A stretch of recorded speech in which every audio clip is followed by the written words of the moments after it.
Hey, what's up, everybody? We have a new YouTube channel. Make sure you subscribe right now. Leave a comment on the video. Share it with your friends. It's also a podcast, 3 and Out, wherever you listen with me, John Middlekauff, Apple, Spotify. We have you covered, as well as thevolume.com. We have merch. Check out. I got 3 and Out hats right now. Thevolume.com. Search the podcast. Buy some merch. Well, the 49ers somehow win a game that, let's face it, did not feel like they were going to win, 95% of it. But we will dive into that because for a while it looked like Kyle Shanahan was going to have an epic loss on his resume, and Brock Purdy was going to be one of the more polarizing discussions this entire offseason. But listen, I say it all the time, results-oriented business. Football's about surviving and advancing. This is not a 7-game series. They somehow beat the Packers by a missed kick. That helped, but I guess the 49ers missed a kick too at the end of the half. But we will dive into it all, as well as the Ravens, as me and Stuckey talked about, covered. As someone that had money on the game, did not feel good at halftime, but in the second half, props to the Ravens offense, Lamar Jackson, and defensively, they destroyed the Houston Texans, as they should have. Massive, massive favorite. So we have 2 teams making the Final Four, both number 1 seeds. San Francisco and the Baltimore Ravens will be hosting. We'll find out who they play as the 2 games happen tomorrow. But fun day of football. At least, I guess, the second half of the Ravens game, if you're not a Ravens fan or had money on the game, that was a little boring. But the Niners-Packer game was quite the experience. There's definitely no way around that. So we'll dive into football. But first, last night, my brother, before he went to a concert, and he did it because of my friends and your friends and our friends and the official ticketing app of this podcast, Gametime. And here's what I need you to do. I need you to download the Gametime app. Just go to your smartphone, go to your iPad, type in Gametime, and download it. You can go to any game, football, basketball, baseball, hockey, college, pro, you name it, any concert, any comedy. You want to go to an event, use Gametime, download the app, and use the promo code JOHN, John, and get $20 off. I cannot recommend them enough. I've been using them for well over a year now. I swear by them. My family swears by them. My friends swear by them. And I know many people listening, because I see you guys in the DMs, swear by them as well. You want to go do something, get out of the house, game, concert, you name it. Gametime, promo code John. I can't believe what I just witnessed. I mean, I've been watching the 49ers coherently now since I was a young lad that I can remember since the early 90s. And I don't remember many big games where the majority of it, I thought, they're going to lose. They're losing this game. And for a large portion of it, they deserve to lose. You're like, well, listen, Matt LaFleur, Jordan Love, all these guys, team of destiny, 7 seed. It was going to be one of the bigger upsets of the last 25 years. Only 7 times has a double-digit underdog in the playoffs won in this situation. I think there's been 25 different opportunities over the last since 2000. So it's very rare. Some of them are very historic, right? It's happened multiple times to the New York Giants. And it just felt like the 49ers are they're just bad. Kyle Shanahan's off. Brock Purdy's even worse. It's not their night. And that's the crazy part about football is, like, we talk about it all the time. The reason people want to know about Nick Saban's process is because he wins. The only thing we really care about is winning, right? You can look terrible all night long. And Kyle Shanahan, I've watched every game and every snap that he's been the head coach of the 49ers. This is easily, given how much talent he has on the team, one of the worst games I've ever seen him coach. He comes out in a rainstorm when his quarterback, who is not a great weather player, thank God the guy doesn't play in the AFC, is wearing multiple gloves. And then the second or third series, he takes the glove off. The ball is flying all over the place. I think we all agree that Christian McCaffrey is one of the most talented running backs in NFL history. Like, he is a Hall of Fame talent. The 49ers dominated this season on the ground. Christian McCaffrey led the National Football League in rushing. He was clearly one of the best. The quarterback is always going to win the MVP, and Lamar deserves it. But one of the best non-quarterbacks, and you could argue him and Tyreek were the two best non-offensive players, skill guys, in the entire league. And it was like he came out the game like he's Cliff Kingsbury or Lincoln Riley, spreading it out and throwing it all around. It's like, what are you doing, Kyle? And then Brock, who he literally is trusting to throw the ball. I mean, balls are flying all over the yard. I think Amy Trask is a pretty big fraud. Like, listen, she was the CEO and president of a team that could not figure out a way to generate any money in one of the most lucrative areas in American history, the Bay Area, and they were running out of town. Like, she's a joke. But she made a pretty, bold comment about Brock Purdy relative to the other quarterbacks. I'm like, God, I mean, she's going to be doing a victory lap. And football sometimes comes down to the last drive. And it comes down to a situation where it's like, you either shit or you get off the pot.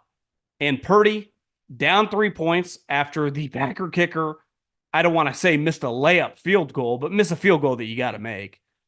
And hits, one of the biggest passes, if not the biggest pass of his career, to Brandon Ayuk. Hits another massive pass to Chris Conley, and then has an enormous run down in the red zone, and ultimately is capped off with a Christian McCaffrey run, which leads them to winning the game. And I would say a lot of times in the regular season that winning can band-aid issues, and the 49ers clearly had issues. In the playoffs, though, it simply doesn't matter, because all you have to do is make it to the next week. Now, big picture, we will find out over the next couple days, Deebo Samuel's situation. Obviously, he hurt his shoulder during the season and missed several weeks. But I think the 49ers, they were losing this game. I've been watching the entire Kyle Shanahan era of the 49ers. And I'll be honest, I didn't think they were winning this game for 1 second until that Christian McCaffrey run crossed the goal line. Not for 1 second. And literally, history tells us when they enter. Now, it was a little skewed because they enter the fourth quarter down a touchdown, but then they immediately make a field goal to make it 4 points. But Kyle Shanahan's never won a game when trailing, entering a fourth quarter by a touchdown. And he wins this game against clearly one of the hottest quarterbacks in the NFL. You could argue the hottest. And a team that is just, humming on all cylinders. Like, the Packers are good. Like, that is a really good football team. And if I'm a Packer fan, I am so bullish toward the future. I don't even care about that last interception. My quarterback is a stud. He made plays all night long. I go, my quarterback can outplay that guy. My quarterback is more talented than that guy. Look at the talent you have around him. Your running back's a stud. I know my franchise drafts well. You guys are going to be fine. But I understand being hurt because you should have won that game. But that's football, right? This is not in a 7-game series. You'd be like, fuck, we're winning this series. We're a better team. That's not the way this thing works. And somehow Kyle Shanahan at the end of the first half put on a clinic how to embarrass yourself. You can't say all season long that not only do I believe in this quarterback, he should be an MVP, and then get into a situation with under a minute and multiple timeouts and just play conservatively in a 7-6 game. This is the playoffs. I saw Warren Sharp tweeting. He's done this countless times in these big spots. The irony is, like, listen, Purdy was awful tonight. I don't even know what his numbers are. I don't have his box score up. Whatever his numbers are, he was worse. He could have thrown, it felt like, 7 interceptions. Was awful. Objectively bad. And I would imagine when he speaks to the media, he will take responsibility and say, I was god-awful. I should have lost this game. But in the playoffs, you have to believe in your quarterback. You have to. And in a weird way, Kyle he was refusing to give it to Christian McCaffrey. Arguably the offense. He won the offensive player of the year, but guy could have won the MVP. He had 97 yards. Somehow this guy bet on him to have over 100 yards. Honestly, he should have had 150 yards. Give him the football. But the coach wouldn't, and then he gets to the spot, then he won't throw it at the end of the half with a kicker who's a rookie who's missed a ton of big kicks. Then they settle for a 48-yard kick. It gets blocked. It's crazy. And listen, I think Kyle Shanahan is a good coach. And relative, subtracting this game, Brock Purdy has had a good season. But both those guys tonight were atrocious. Atrocious. Purdy made up for it a little bit at the end of the game, Kyle Shanahan, I'm a supporter of Kyle, and I go to bat for him. And I was tweeting up a storm in the first game when it looked like John Harbaugh might lose. I go, listen, Kyle has more than half the playoff wins of guys like McCarthy and Harbaugh, who have 11. This is now Kyle's 7th playoff victory. I think he has 3 over the Green Bay Packers. 2 of those are over Aaron Rodgers and now Jordan Love. Like, those are impressive victories. But geez Louise, what a night. And Steve Wilkes out there, some of his defensive backs have no clue what's going on. I mean, Chase Young, I understand why they traded a 3rd-round pick for him. He's awful. He's just not very good. So I do think from a big picture standpoint, we need to take a step back. And listen, I'm a Niner guy. And reevaluate this team a little bit. And obviously the Debo thing is massive. I mean, he's one of the most talented guys in the league. But this team has run defense deficiencies. And their quarterback, now the Super Bowl would be in a dome. And next week is still at Levi's. But we saw today, like, it's not like they're playing in Arrowhead or in Baltimore or in Buffalo. Like, a little rain. Like, it's 58 degrees and raining, and the guy can barely grip the ball. So it's a major question if we get weather next week. I don't care if they're playing Jared Goff. I don't care if they're playing Baker Mayfield. It is a question mark because this guy now has a big red flag on him. When there is rain, we got to be nervous. Now, ultimately, he found a way in the biggest moments, to suck it up and to make plays, and that's what you get judged on in football. It's about the results. It is not about the process if the results don't equal wins. And he won the game when it mattered the most, and he made some big plays. So I think 2 things can be true. Awful game from Brock Purdy. No debating that. No debating that. I'll be the first to tell you, like, doesn't get much worse. But big final drive. About 6:21, they get the ball back, down 4 points, leads them on a touchdown drive. Multiple big throws, one on 3rd down. You could argue biggest throw of his career. Great catch by Brandon Ayuk, who had multiple big catches this game. Obviously had the one on a crossing route that was behind him that even Greg Olsen, former tight end, is like, I don't think people understand.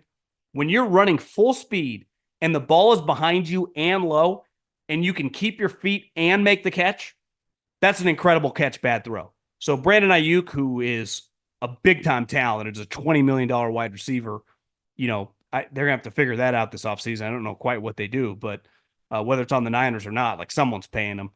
Incredible play multiple times tonight. And, the 49ers, I don't know, just pull this one out of their ass.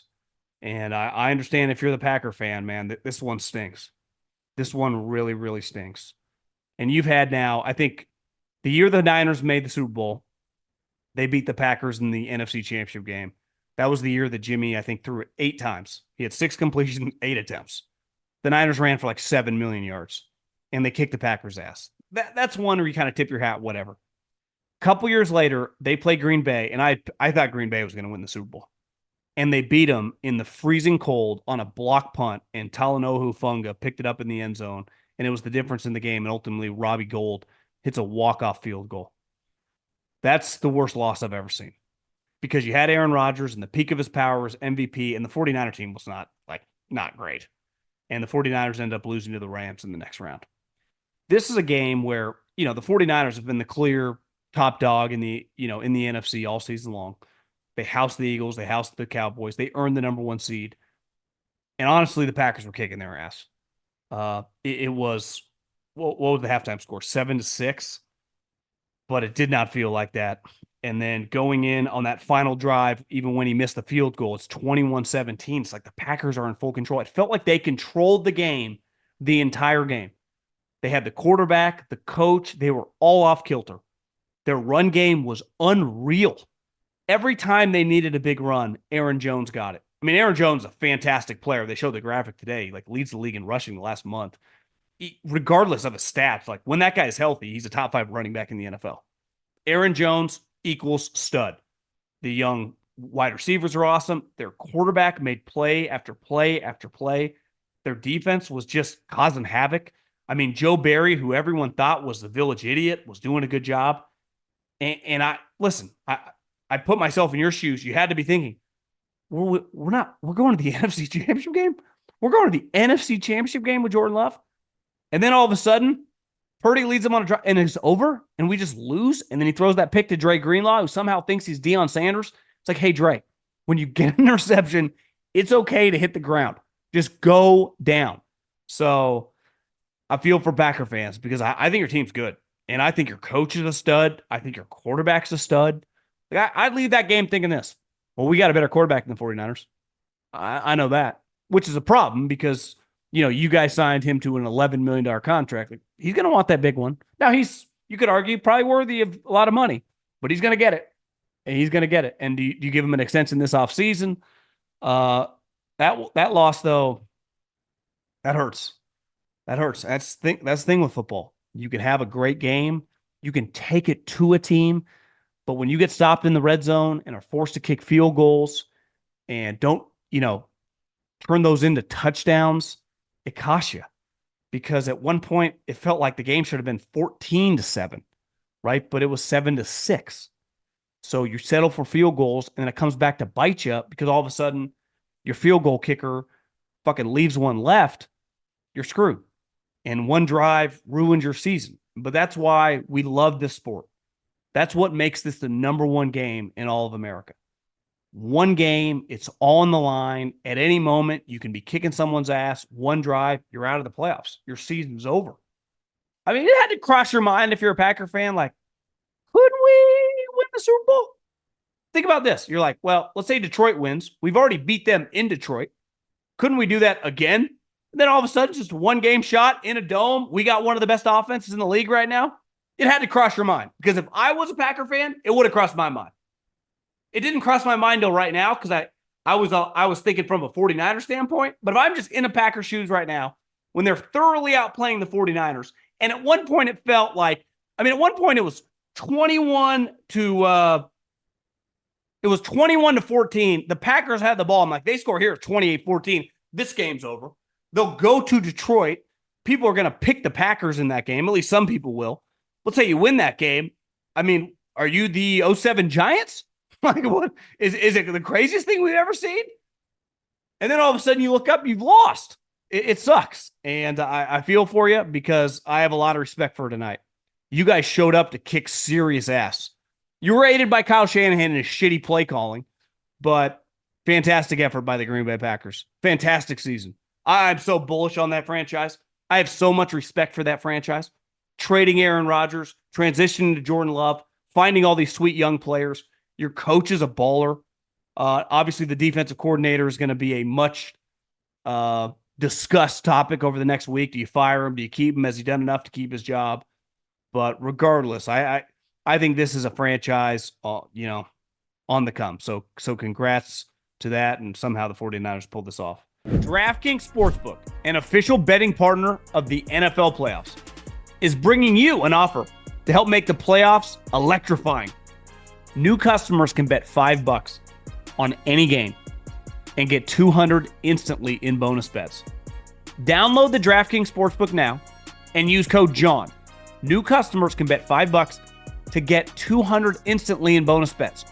Only on DraftKings Sportsbook with code JOHN John. The crown is yours based on the first game, the Ravens. At halftime, not going to lie, I got old tweets exposed because I had a lot of money on the Ravens -9.5. And D'Amico was kicking their ass. Lamar had 50 yards passing. He was blitzing them like every other play. They had no clue where guys were coming from. And you're just sitting there thinking, is this going to happen again to the Ravens? Are they going to lose in their first round, in the second round, but as a home enormous favorite to a team that is not that talented and who was struggling to pass the ball? And then the answer was coming at half, no, they're not. Because Todd Monken, adjusted. They got Lamar on the edges. One thing they were doing in the first half that I could not understand, it felt like they kept trying to take big shots.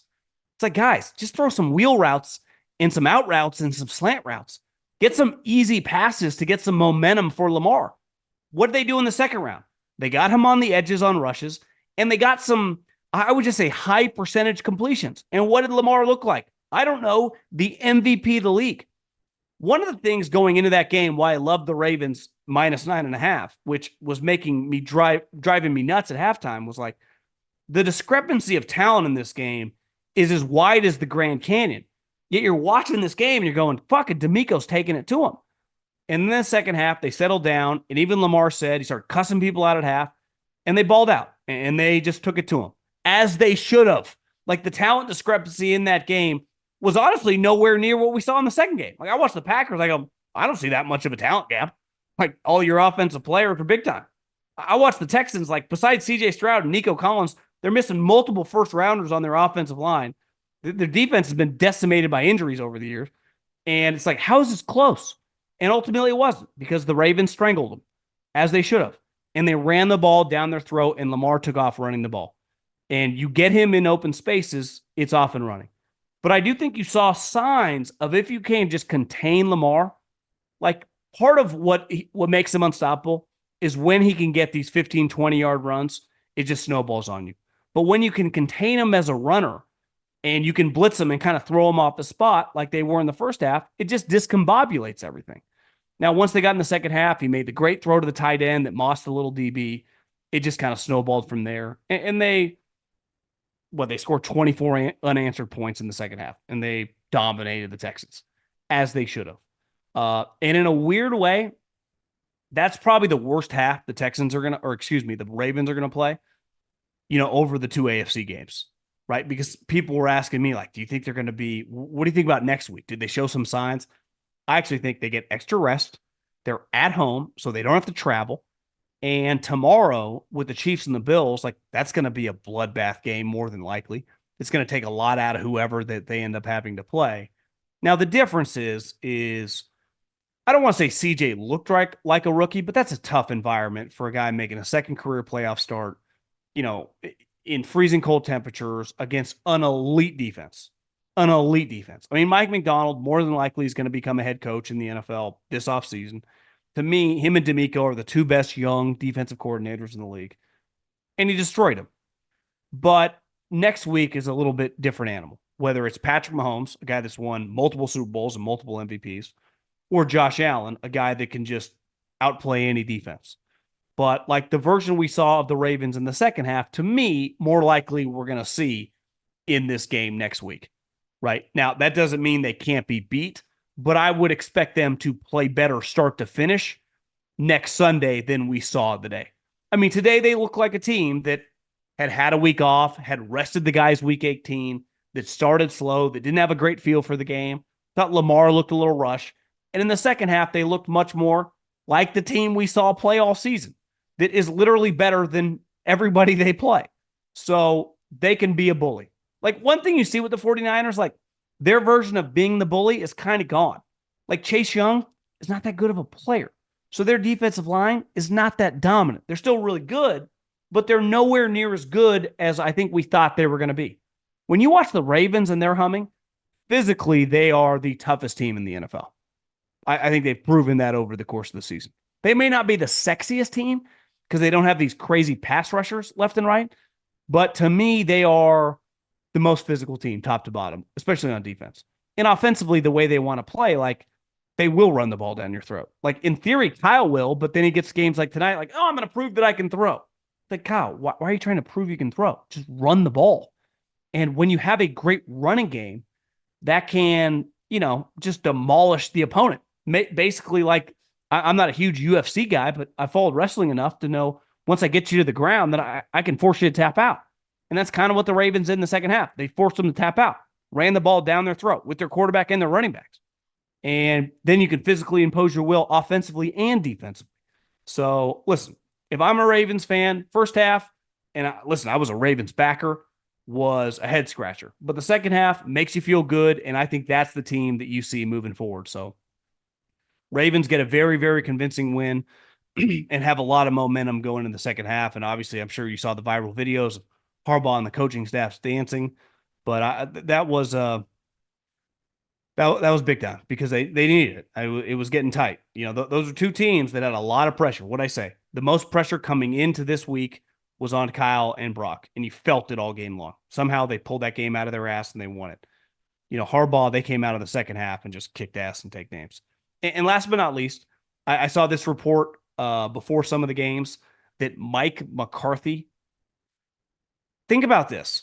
Jason Garrett multiple times coached on the final year of his contract, which is unheard of in football. In college football, it never happens. If you get to the last year of the contract, you either fire the guy or you extend him because of recruiting. In the NFL, it's not as crazy because so many players on the last year of their contract, but it's relatively uncommon. I would say it's pretty uncommon for a coach to, play out his contract. If he gets to the final season, you usually get extended. Now, I don't blame Jerry Jones for not extending him, but it also tells you this notion that he's sticking with McCarthy. He's really sticking with McCarthy because he does not want to hire. He doesn't want to go on a coaching search, which is basically like he doesn't want to waste his time with Vrabel and Belichick and then have to get to know one of those guys once he hires them. It's just easier to go with the guy he knows and extend Dak Prescott. Like, that's the easy route. And listen, it's not going to be a failure because they will continue to win.